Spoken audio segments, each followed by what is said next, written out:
బంధం తెక్కూడదు.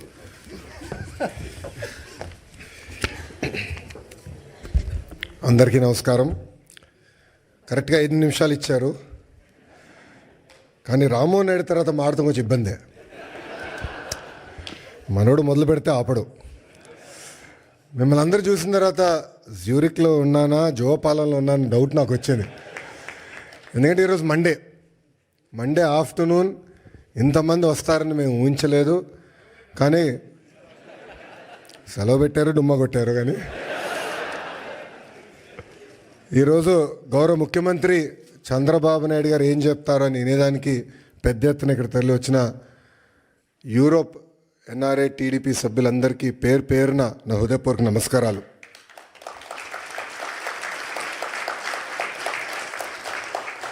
తెలుగు జాతి సత్తా ఏంటో ఢిల్లీకి వినిపించిన వ్యక్తి విశ్వవిఖ్యాత నరసార్వభౌమ స్వర్గీయ శ్రీ నందమూరి తారక రామారావు గారు.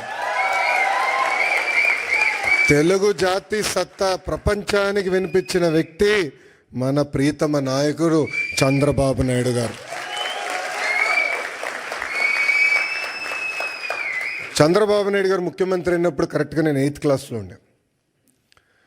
నాకు ఇప్పుడు కూడా ఆ 10 సంవత్సరాలు 94 నుంచి 2004 వరకు మనం ఒకసారి చూస్తే ఒక్క ఫోటో సమ్మప్ చేస్తుంది ఆయన పరిపాలన.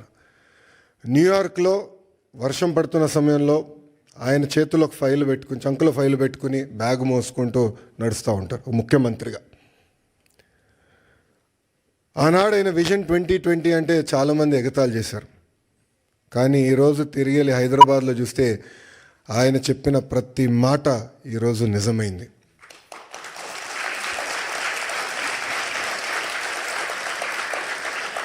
బాబు గారు 4వ ముఖ్యమంత్రి అయ్యారు.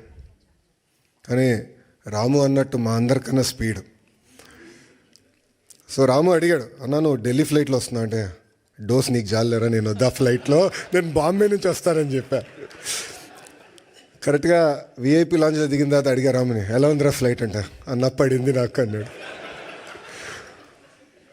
అంటే చంద్రబాబు నాయుడు గారు ఒక సోర్స్ ఆఫ్ ఎనర్జీ. ఆయనకి చాలా అద్భుతమైన ఐడియాస్ ఉంటాయి. ఆ ఎనర్జీలో మనం ఎంత నింపుకుంటాం అనేది చాలా చాలా ఇంపార్టెంట్. కానీ ఒక్కసారి చంద్రబాబు నాయుడు గారి జీవిత చరిత్ర చూస్తే అనేక ఇబ్బందులు ఎదుర్కొని పైకి ఎదిగిన వ్యక్తి. కేవలం రాజకీయాల్లో కాదు, ఈజ్ అ సీరియల్ ఆంటర్‌ప్రెన్యూర్. ఇక్కడ చాలామందికి తెలియదు ఆ విషయం. ఇక్కడ మీలో చాలామంది ఆంటర్‌ప్రెన్యూర్స్ అవ్వాలనుకుంటున్నారు. ఆయన సుమారుగా 4 కంపెనీలు స్టార్ట్ చేశారు, 3 ఫెయిల్ అయినాయి. 4వది హెరిటేజ్ ఫుడ్స్. 3 ఫెయిల్ అయినాయనే నేనాడు బాధపడలేదు, ఇబ్బంది పడలేదు, ఇంట్లో పడుకోలేదు. 80% సక్సెస్ అవ్వాలని ఆయన వెళ్ళారు. రాజకీయాల్లో మనం చూసాం, ముఖ్యమంత్రిగా దేశం మొత్తం ఆయన వైపు చూసే విధంగా నాయకుడిగా ఆయన ఎదిగిన, రాజకీయాల్లో హైస్ ఉంటాయి, లోస్ ఉంటాయి. ఆయన ఎప్పుడు ఆయన హైని లో ఎటు తీసుకున్నారు అట్టనే తీసుకున్నారు. వాస్తవంగా మాకు లోయెస్ట్ పాయింట్ బాబు గారిని అరెస్ట్ చేసినప్పుడు, బహుశా ఇక్కడున్న అందరు కూడా అది మన జీవితంలో లోయెస్ట్ పాయింట్. నేనున్నాను అక్కడ, నేను చూసా ఆయన ఎక్కడ అధైర్యపడలా. చూశారు, జడ్జి వైపు కూడా నవ్వుతా చూసి నడుచుకుంటూ వెళ్ళారు. ఎక్కడ అధైర్యపడలా. 52 రోజులు ఆయన బంధిస్తే మేము వెళ్ళేవాళ్ళం ములాఖాత్కి. మళ్ళీ అక్కడ కూడా మాకు అక్షంతలు పడేది. మొత్తం ఆయన చదివేసేవారు డాక్యుమెంట్లు, నోటింగ్స్తో సహా మాకు చెప్పారు, ఇక్కడ మీరు వీక్గా ఉన్నారు, ఇక్కడ చూసుకోండి, ఇక్కడ జాగ్రత్తగా ఉండండి. ఎప్పుడు అధైర్యపడలా. ఆయన బయటకు వచ్చిన తర్వాత కూడా ఒక సింహంలాగా వచ్చారు. ఆ విజువల్స్ మనందరం చూసాం. ఇది మీ అందరికి ఎందుకు చెప్తున్నానంటే, జీవిత ప్రయాణాల్లో మనందరం అనేక ఇబ్బందులు ఎదుర్కొంటాం. ఒక ఆంటర్‌ప్రెన్యూరియల్ జర్నీ అవ్వచ్చు, పొలిటికల్ జర్నీ అవ్వచ్చు, మనందరం అనేక ఇబ్బందులు ఎదుర్కొంటాం. కానీ నమ్ముకున్న దానికోసం అహర్నిశలు కష్టపడితే మనం ఆశించింది, ఆలోచించింది సాధించగలుగుతామన్న నిజం స్వరూపం గౌరవ ముఖ్యమంత్రి చంద్రబాబు నాయుడు గారు. ఎన్ఆర్ఐస్ అంటే నాన్ రెసిడెంట్ ఇండియన్స్ అంటారు. నాకు మటుకు మీరు ఎంఆర్ఐస్, మోస్ట్ రిలయబుల్ ఇండియన్స్. మీరు యూరోప్కి వచ్చి దశాబ్దాలైనా మీ మనసు ఎప్పుడు ఆంధ్ర వైపు ఉంటుంది. 2019 నుంచి 24 వరకు రాష్ట్రం దారి తప్పిందే, మనం అనేక ఇబ్బందులు ఎదుర్కొంటున్నాం, మన పరువు పోతుందని చాలామంది నన్ను కలిశారు, నాతో మాట్లాడారు, నాకు వాట్సాప్లో మెసేజ్ పెట్టారు. వాళ్ళందరూ ఒకటి చెప్పా, కలిసికట్టుగా పోరాడితేనే ఆ సైకోని మనం తరిమి కొట్టచ్చని. అది చేసి చూపించాం, కలిసికట్టుగా సాధించాం. 93% కాదు రాము, 94% సీట్లు మనం గెలిచాం, 1% తగ్గించాం. అది మనందరి కృషి.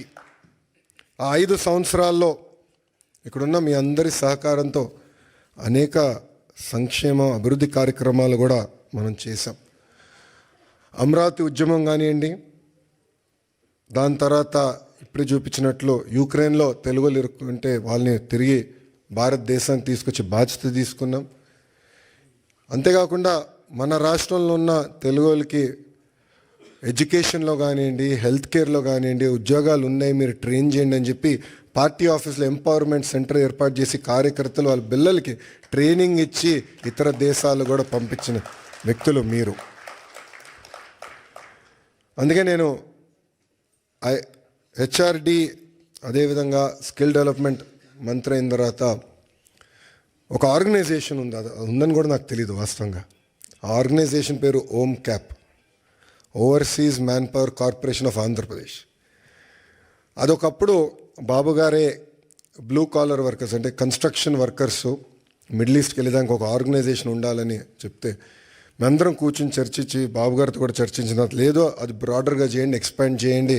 ఇప్పుడు ఏదైతే మీరు ప్రజెంటేషన్ చేశారో మన ఎట్లా మన తెలుగు ప్రపంచం మొత్తానికి ఎట్లా ఎక్స్పోజ్ చేయాలి, ఆపర్చునిటీస్ ఎక్కడున్నాయి, అది ఒక భాగం అవుతే ఇతర దేశాల్లో ఉన్న తెలుగులో తలసరి ఆదాయం డబుల్ ఎట్లా